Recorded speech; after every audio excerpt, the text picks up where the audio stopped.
Hi guys, তোমাদের সাথে একটা জিনিস শেয়ার করতে আসলাম। তো তোমাদেরকে সবাইকে স্ট্রবেরি দেখিয়েছি আমার গাছের। তো আজকে পুরো গাছটাকেই দেখাতে এলাম। সবাই দেখো আমার স্ট্রবেরি গাছে কীরকম স্ট্রবেরি হয়েছে। তো বেশিরভাগ তো খাওয়াই হয়ে গেছে। তো আজকে একটু গাছটার যত্ন নিলাম, গাছটাকে সময় দিতে পারছিলাম না, তো তোমাদের সাথে এর জন্য একটু শেয়ার করলাম। দেখো আজ গাছে একটু মাটি, সার এইসবই দিলাম। মাটিটাকে একটু আলগা করে দিলাম, কারণ মাটিটা আলগা করে দিলে স্ট্রবেরিগুলো ভালো হয়।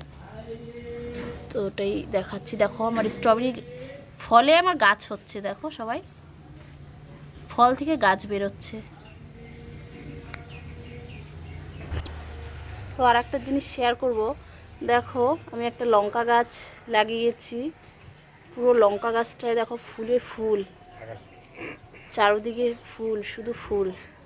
এটা কি লঙ্কা একটু কমেন্ট করে বলো সবাই। দেখো লঙ্কাটাকেও দেখিয়ে দিচ্ছি, সবাই কমেন্ট করে বলো এই লঙ্কাটার নাম কি। দেখেছো চারদিকে ফুলে ফুল। তো ঠিক আছে গাইস, টাটা, পরে দেখা হবে আবার, বাই।